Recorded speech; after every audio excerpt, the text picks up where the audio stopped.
Hey guys, welcome to positive therapy Tamil channel. இன்றைக்கி நம்ம பார்க்க போகிற டாபிக் ஒரு பாப்புலரான மெத்தட். இதை வச்சு நமக்கு தேவையான எல்லாத்தையுமே அட்ராக்ட் பண்ண முடியும். நம்மளோட லைஃப்பில் நமக்கு என்ன வேணுமோ அதை பாசிட்டிவான வேல நம்மளால் ஈஸியாக அட்ராக்ட் பண்ணக்கூடிய மெத்தட். இந்த மெத்தடை பயன்படுத்தி உங்களோட வெல்த், ஹெல்த், ஜாப், இல்லை மேரேஜ் ரிலேட்டடாக, இல்லை உங்களுக்கு என்ன விஷயம் எது வேணுமேனாலும் அட்ராக்ட் பண்ண முடியும். அதுவும் ரொம்ப சுலபமாக, ரொம்ப ஈஸியாக அட்ராக்ட் பண்ணக்கூடிய மெத்தட். அது என்ன மெத்தட் அப்படின்னு பார்த்தீங்கன்னா 888 மேனிஃபெஸ்டேஷன் மெத்தட் தான். இந்த 888 மேனிஃபெஸ்டேஷன் மெத்தடை எப்படி பண்ணலாம் அப்படின்றத நம்ம பார்ப்போம். இது ஒரு ஏஞ்சல் நம்பர். இந்த நம்பர்ஸை நம்ம அடிக்கடி வண்டியில் பார்க்கலாம், இல்லை யாரோட ஃபோன் நம்பரில் இந்த மாதிரி 888 அப்படின்ற மாதிரி முடியும். இல்லை எதர்ச்சியாக ஏதோ ஒரு ட்ரெஸ் எடுக்கிறோம், இல்லை அதில் பில்லை 888 அப்படின்னு இருக்கும். இந்த மாதிரி நிறைய இடத்துல நம்ம இந்த 888ஸை நம்ம பார்ப்போம். அதெல்லாம் எதை குறிக்குது அப்படின்னு பார்த்தீங்கன்னா, ஏஞ்சல்ஸ் நம்மளோட கனெக்டடாக தான் இருக்காங்க அப்படின்றத தான் குறிக்குது. இந்த மாதிரி ஏஞ்சல் நம்பர்ஸ் எல்லாம் இந்த சீரீஸில் 111, 222 இந்த மாதிரி சீரீஸில் நீங்கள் அடிக்கடி பார்க்குறீங்க அப்படின்னா, ஏஞ்சல்ஸ் உங்களுக்கு ஏதோ ஒரு மெசேஜை சொல்ல வராங்க அப்படின்னு தான் அர்த்தம். இந்த 888ஐ நீங்கள் அடிக்கடி பார்க்குறீங்க அப்படின்னா உங்களுக்கு ஏதோ ஒரு குட் நியூஸ் உங்களை தேடி வரப்போகுது. ஒரு குட் டைம், இல்லை ஒரு குட் ரிலேஷன்ஷிப்பாக இருக்கட்டும், இல்லை உங்களுக்கு ஹெல்த் ரிலேட்டடாக ஒரு நிறைய பிளெஸ்ஸிங்ஸ் உங்களுக்கு கிடைக்க போகுது அப்படின்னு தான் அர்த்தம். உங்களுக்கு மணி ஃப்ளோ ஜாஸ்தியாக போகுது. இந்த மாதிரி ஒரு நல்ல விஷயத்தை குறிக்கிறது இந்த 888. இந்த 888 மெத்தடை பொறுத்த வரைக்கும் இதை எப்படி பண்ணணும் அப்படின்னு பார்த்தீங்க அப்படின்னா, நமக்கு என்ன இன்டென்ஷன் வேணுமோ, அதாவது ஒரு கோல் இருக்கலாம், அதை நான் அச்சீவ் பண்ணணும் அப்படின்னு நீங்கள் நினைக்கிறீங்க. அது எதுவாக வேணாலும் இருக்கலாம், சின்ன விஷயமா இருக்கலாம், இல்லை பெரிய விஷயமா இருக்கலாம். இந்த மாதிரி என்ன மாதிரி விஷயமா வேணால் இருக்கலாம். முதல்ல நம்மளோட இன்டென்ஷனை கிளியராக செட் பண்ணணும். நமக்கு என்ன வேணும்? ஹெல்த் வேணுமா, வெல்த் வேணுமா, இல்லை நல்ல ஜாபா, இல்லை லவ்வா, இல்லை ஹாப்பினஸ்ஸா, இந்த மாதிரி எதுவாக வேணால் இருக்கலாம். அதை ஃபஸ்ட்டு நம்ம கிளியராக செட் பண்ணணும். இப்போ உங்களுக்கு வேலை வேணும்னு நினைக்கிறீங்க அப்படின்னா, எனக்கு இந்த கம்பெனியில் வேலை வேணும். அப்படி இல்லை, நான் என் உடல் ரொம்ப ஆரோக்கியமாக இருக்கணும் அப்படின்னா அது எழுதுங்க. இல்லை எனக்கு பணம் நிறையா வேணும் அப்படின்னா முதல்ல என்ன வேணுன்றதை ஃபோக்கஸாக இன்டென்ஷனை செட் பண்ணிக்கோங்க.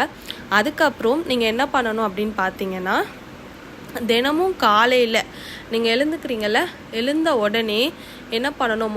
வேலையாக நம்ம ஃபோனோ எதுவுமே யூஸ் பண்ணக்கூடாது. எழுந்த உடனே யூனிவர்ஸ் கிட்ட நம்ம தூங்கி எழுந்ததுக்கு முதல்ல நன்றி சொல்லணும். நன்றி சொன்ன அப்புறமா நம்ம ஒரு நோட் புக், இதுக்குன்னு ஒரு தனியாக ஒரு நோட் புக் போட்டு வச்சுக்கோங்க.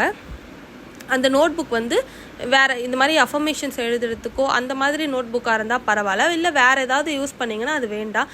அதுக்குன்னு ஒரு தனியாக ஒரு டைரி இல்லை ஒரு நோட் புக் அந்த மாதிரி போட்டுக்கோங்க. இல்லை அந்த மாதிரிலாம் இல்லை அப்படின்னா ஒரு பேப்பரில் கூட நீங்கள் எழுதுங்க. ஒரு ஒயிட் கலர் பேப்பர் எடுத்துக்கோங்க, அதில் கூட நீங்கள் எழுதுங்க, எந்த பிரச்சனையும் கிடையாது. அதை எழுதி முடித்ததுக்கப்புறம் பத்திரமா வச்சுக்கோங்க, யாரும் பார்க்காத மாதிரி. தினமும் மார்னிங் எழுந்த உடனே தேங்க்யூ சொல்லிவிட்டு, அதுக்கப்புறம் உங்களுக்கு என்ன இன்டென்ஷனோ அதை ஒரே ஒரு வரியில் இருக்க மாதிரி பாசிட்டிவான வேலை நீங்கள் அதை செட் பண்ணிக்கோங்க. அதை செட் பண்ணதுக்கப்புறம் நீங்கள் என்ன பண்ணணும்? 8 தடவை தினமும் காலையில் எழுந்த உடனே 8 தடவை அந்த இன்டென்ஷனை ஒரே ஒரு லைன் எழுதுறீங்க அப்படின்னா, நான் மிகவும் நன்றாக இருக்கிறேன், அதற்கு நன்றி அப்படின்ற மாதிரி எழுதுறீங்கன்னு வச்சுக்கோங்களேன். அதே அந்த லைனை ஒரு 8 தடவை அப்படியே கண்டினியூஸாக எழுதுங்க. எழுதி முடித்ததுக்கப்புறம் அந்த நோட்டை மூடி வச்சதுக்கப்புறம் கண்களை மூடி யூனிவர்ஸ்க்கு நன்றி சொல்லுங்கள். நன்றி சொன்னதுக்கப்புறம் அந்த நீங்கள் எழுதியிருக்கீங்கல்ல அதை உங்களுக்குள்ளேயே சொல்லிக்கோங்க கொஞ்சம் தடவை. அதுக்கப்புறம் ரெகுலராக உங்கள் வேலை என்னமோ அதை பார்க்க ஆரம்பிச்சிடுங்க. அதுக்கப்புறம் அதே மாதிரி நைட்டு தூங்க போவீங்கள்ல, தூங்க போகிறதுக்கு முன்னாடி எல்லா வேலையும் முடித்ததுக்கப்புறமா ஃபோன் எதுவுமே யூஸ் பண்ணக்கூடாது. நீங்கள் எழுதி முடித்தோடனே தூங்கணும், அந்த மாதிரி இருக்கணும். அந்த மாதிரி எல்லா வேலையும் முடித்ததுக்கப்புறம் நீங்கள் அதே மாதிரி யூனிவர்ஸ்க்கு மறுபடியும் நன்றி சொல்லிடுங்க. சொன்னதுக்கப்புறம் நோட் புக்கை எடுத்துகிட்டு நீங்கள் என்ன வேணும்னு நினைக்கிறீங்களோ அதை உங்கள் கண்கள் முன்னாடி முதல்ல காட்சிப்படுத்தி பாருங்கள். கற்பனை மூலமா காட்சிப்படுத்தி பாருங்கள். காட்சிப்படுத்தி பார்த்ததுக்கப்புறம், அதாவது நீங்கள் ரொம்ப ஹாப்பியாக இருக்க மாதிரி, இல்லை நான் பணக்காரன் ஆகிட்டேன், அதில் ரொம்ப சந்தோஷமாக இருக்கேன், இல்லை நான் ஆசைப்பட்ட வேலை எனக்கு கிடச்சிருச்சு அப்படின்னா, நீங்கள் அந்த வேலையில் போய் ஜாயின் பண்ணி ஒர்க் பண்ணும்போது எவ்வளோ சந்தோஷப்படுவீங்க, அந்த அளவுக்கு நீங்கள் சந்தோஷப்படணும். அதே மாதிரி கற்பனை பண்ணி பாருங்கள். கற்பனை பண்ணி பார்த்ததுக்கப்புறமா அதை 8 தடவை மறுபடியும் எழுதுங்க. எழுதி முடித்ததுக்கப்புறம் அகைன் யூனிவர்ஸ்க்கு நன்றி சொல்லுங்கள். சொன்னதுக்கப்புறம் அந்த நாளுக்கு என்ன நடந்ததோ, காலையிலேருந்து என்ன நடந்ததோ அதெல்லாம் ஒரு செகண்ட் யோசித்து பார்த்து அதற்கும் நன்றி சொல்லுங்கள். நன்றி சொன்னதுக்கப்புறம் அந்த நோட் புக்கை மூடி வச்சுட்டு கண்களை மூடி நீங்கள் எழுதி முடிச்சதுக்கப்புறம் நோட்டை வச்சுட்டு கண்களை மூடிட்டு நீங்கள் படுத்துட்டே கூட நீங்கள் வந்து நன்றி சொல்லலாம். ஆனால் அதுக்கப்புறம் எதையும் யூஸ் பண்ணக்கூடாது. ஸோ நீங்கள் வந்து அதே மாதிரி பண்ணிவிட்டு நீங்கள் படுத்து நிம்மதியாக தூங்கிடுங்க. மறுபடியும் அடுத்த நாள் காலையில் இதே மாதிரி ரொட்டீனாக ஒரு 8 days மட்டும் தொடர்ந்து இந்த மேனிஃபெஸ்டேஷன் மெத்தடை ட்ரை பண்ணி பாருங்கள். நீங்கள் என்ன கேட்டாலும் அது கண்டிப்பாக நடக்கும். அதே மாதிரி எந்த ஒரு நெகட்டிவான தாட்டும் அந்த டைமில் கொண்டு வரக்கூடாது. நீங்கள் எழுதுறீங்க அப்படின்னாலும் அது நடக்கும் நம்பிக்கை இருந்தால் மட்டும் இந்த வழிகள் எல்லாமே ட்ரை பண்ணுங்கள்.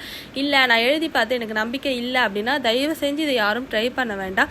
இது முழுக்க முழுக்க நம்பிக்கை இருந்தால் மட்டும்தான் இந்த மெத்தட்ஸ் எல்லாமே நமக்கு ஒர்க் அவுட் ஆகும்.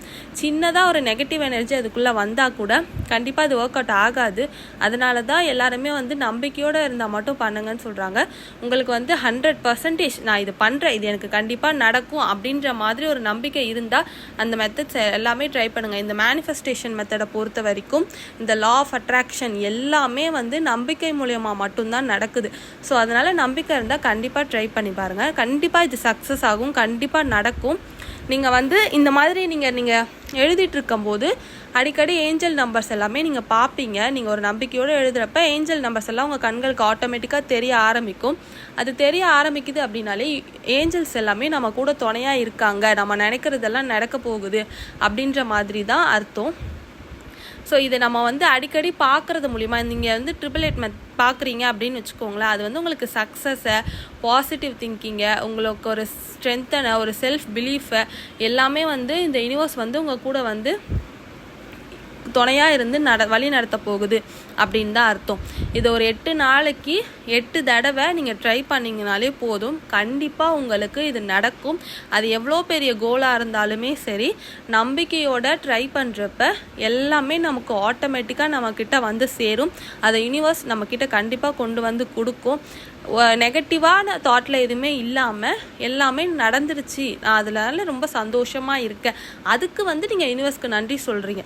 நடந்துட்டால் நம்ம ஒருத்தவங்களுக்கு ஒரு விஷயம் நம்ம ஒருத்தவங்க கிட்டே கேட்குறோம், அது நடந்துருச்சு அவங்களுக்கு மூலியமாக அப்படின்னா அவங்களுக்கு நம்ம தேங்க்ஸ் சொல்லுவோம்ல, அதே மாதிரி நடந்துருச்சு அதுக்காக நான் யூனிவர்ஸ்க்கு நன்றி சொல்கிறேன் அப்படின்ற மாதிரியே நீங்கள் வந்து ரெகுலராக ப்ராக்டிஸ் பண்ணிகிட்டே இருந்தீங்கன்னா கண்டிப்பாக அது சீக்கிரமாக நடக்கும். அதே மாதிரி தினமும் நீங்கள் குடிக்கிற தண்ணீரில் காலையில் எழுந்திரிச்சோன்னே நீங்கள் தண்ணி குடிப்பீங்க, இல்லை எப்போ தண்ணி குடித்தாலும் சரி, நீங்கள் குடிக்கிற தண்ணியில் ஒரு நிமிஷம் அந்த எந்த வாட்டர் கேனோ இல்லை கிளாஸோ எதில் குடித்தாலும் சரி, கைகளில் அதை வந்து மூடிட்டு வாட்டர் கேன் வச்சுட்டிங்கன்னா 2 கைகளில் வந்து ஹோல்ட் பண்ணிவிட்டு ஒரு நிமிஷம் கண்ணை மூடி அந்த தண்ணியை குடிக்க போகிறதுக்கு முன்னாடி உங்களுக்கு என்ன இன்டென்ஷன் இருக்கோ அதை அந்த தண்ணிக்கிட்ட பேசுங்க.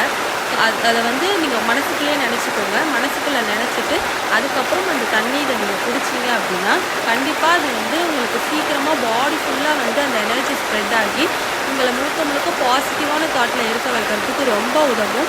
ஸோ அது ஈஸியாக வந்து உங்களோட சப்கான்ஷியஸ் மைண்டுக்குமே போய் சப்கான்ஷியஸ் மைண்ட் மூலியமாக அது யூனிவர்ஸ்க்கு சீக்கிரமாக கனெக்ட் ஆகி நீங்கள் கேட்குற எல்லாத்தையுமே சீக்கிரமாக கொண்டு வந்து சேர்க்கும். நெகட்டிவாக யாராவது பேசுனாங்க அப்படின்னா அவங்களுக்கு கூட வந்து இது எல்லாமே நடக்கும்ப்பா அப்படின்ற மாதிரி நீங்கள் தான் சொல்லணும். இதில் நடக்காது அப்படின்ற மாதிரி யார் பேசினாலும் அது எந்த காதலையும் நீங்கள் வாங்காதீங்க. யார் என்ன சொன்னாலும் நம்ம மனசுக்குள்ளே இது நடக்கும் அப்படின்ற நம்பிக்கையோடு நம்ம செஞ்சால் மட்டும்தான் நடக்கும். நெகட்டிவான பர்சன்ஸ் கிட்ட நீங்கள் இந்த மாதிரி விஷயத்தை செய்கிறத ஷேர் பண்ணாதீங்க. மோஸ்ட்லி இந்த மாதிரி நீங்கள் மேனிஃபெஸ்டேஷன் பண்ணுறீங்க அப்படின்னா யார்கிட்டையும் இதெல்லாம் ஷேர் பண்ணக்கூடாது. முடிஞ்சதுக்கப்புறம் அவங்களுக்கு ஒரு தேவை இருக்குது, அவங்களுக்கு ஹெல்ப் பண்ணணும்னு நினைக்கிறீங்கன்னா தாராளமாக ஷேர் பண்ணுங்கள். அதை நம்பாதவங்க கிட்ட எக்காரணத்துக்கொண்டும் எப்போயுமே ஷேர் பண்ண வேணாம். நீங்கள் வந்து ஒரு லவ் அதை அட்ராக்ட் பண்ணுறதுக்காக பண்ணணும்னு நினைக்கிறீங்க அப்படின்னா எக்காரணத்துக்கொண்டும் நீங்கள் இந்த மாதிரி மெத்தடெல்லாம் பண்ணி தான் நான் ஒரு லவ் அட்ராக்ட் பண்ணேன், உங்ககிட்ட நான் பேசினேன் அப்படின்ற மாதிரி உங்கள் பார்ட்னர்கிட்டயோ யார்கிட்டையுமே எதுவுமே நீங்கள் சொல்லவே வேணாம். ஏன்னா அதுக்கப்புறம் வந்து நீங்கள் ட்ரை பண்ணுறப்போ நடக்கும், ஆனால் நடக்காதுன்னு சொல்லலை. பட் யார்கிட்டையுமே இந்த மாதிரி சொல்ல வேண்டாம், உங்கள் மனசுக்குள்ளேயே வச்சுக்கோங்க. நீங்கள் ட்ரை பண்ணுறீங்களா அது உங்கள் மனசோடையே வச்சுக்கோங்க. வேறு யாருக்கா ஹெல்ப் பண்ணணும்னா தாராளமாக சொல்லுங்கள், எந்த தப்பும் கிடையாது. ஸோ இந்த மெத்தடை 8 நாளைக்கு 8 தடவை மறக்காமல் ட்ரை பண்ணுங்கள். உங்களுக்கு என்ன தேவை இருந்தாலும் அது விரைவாகவே அடைய முடியும். ரொம்ப சீக்கிரமாக ரிசல்ட் கிடைக்கும். நீங்கள் வந்து ரொம்ப பாசிட்டிவான இன்டென்ஷனில் எந்தவித நெகட்டிவ் தாட்டும் இல்லாமல் ட்ரை பண்ணுறப்போ சீக்கிரமாக நடக்கும். அந்த விஷயம் நடந்துட்டாலும் அதை 8 நாள் எழுதி முடிச்சிடுங்க, கம்ப்ளீட் பண்ணிடுங்க. கம்ப்ளீட் பண்ணி முடித்ததுக்கப்புறம் அந்த பேப்பரை நீங்கள் பத்திரமா வச்சுக்கோங்க. பத்திரமா அந்த விஷயம் எல்லாம் நடந்துருச்சு அப்படின்னா கொஞ்ச நாள் கழித்து அதை ஒன்று நீங்கள் எரிச்சிடலாம். இல்லைனா ஓடுற தண்ணி இருக்கும்ல ஆறு மாதிரி, அந்த மாதிரி ஏதோ ஒரு தண்ணியில் அந்த பேப்பரை வந்து நீங்கள் போட்டுடலாம். அதை கிழிச்சியோ இல்லை குப்பையிலையோ கசக்கியோ அந்த மாதிரி போடாதீங்க. ஒன்று பத்திரமா உங்கள் கூடயே வச்சுக்கோங்க. அது எந்த பிரச்சனையும் இல்லை, யாருக்கும் தெரியாமல் பத்திரமா வச்சுக்கிட்டாலும் ஓகே தான். அப்படி இல்லை அப்படின்னா இந்த மாதிரி எரிச்சிடுங்க. அப்படி இல்லைன்னா ஆற்றுல எங்கேயாவது தூக்கி போட்டுருங்க. தண்ணியில் போகிறதுனாலையோ எரிக்கிறதுனாலையோ எதுவுமே கிடையாது. அதுவுமே வந்து யூனிவர்ஸ் கிட்ட போய் சேர்ற கணக்கு தான். ஏன்னா அது எல்லாமே பஞ்சபூத தத்துவத்தில் வருது தான். நீர், நெருப்பு, நிலம், ஆகாயம், காற்று, இந்த மாதிரி எல்லாமே பஞ்சபூதத்தில் வர்றதுனால அதுவுமே வந்து இந்த யூனிவர்ஸோட கலக்கிற ஒன்று தான். அதனால அது பண்ணுறதுனால எந்த தப்பும் கிடையாது. வேணாம் அதெல்லாம் உங்களுக்கு ஒரு மாதிரி இருக்குது அப்படின்னா அதை தாராளமாக உங்கள் கூடயே வச்சுக்கோங்க. ஓகேங்களா? அவ்வளோதான் கைஸ் இந்த வீடியோ கண்டிப்பாக உங்களுக்கு ரொம்ப யூஸ்ஃபுல்லாக இருக்கும்னு நினைக்கிறேன். இந்த மெத்தடை ட்ரை பண்ணி பார்த்துட்டு கமெண்ட் செக்ஷனில் வந்து கமெண்ட் பண்ணுங்கள். இந்த வீடியோவை லைக் பண்ணுங்கள், ஷேர் பண்ணுங்கள், மறக்காமல் சப்ஸ்கிரைப் பண்ணிக்கோங்க. Thank you guys.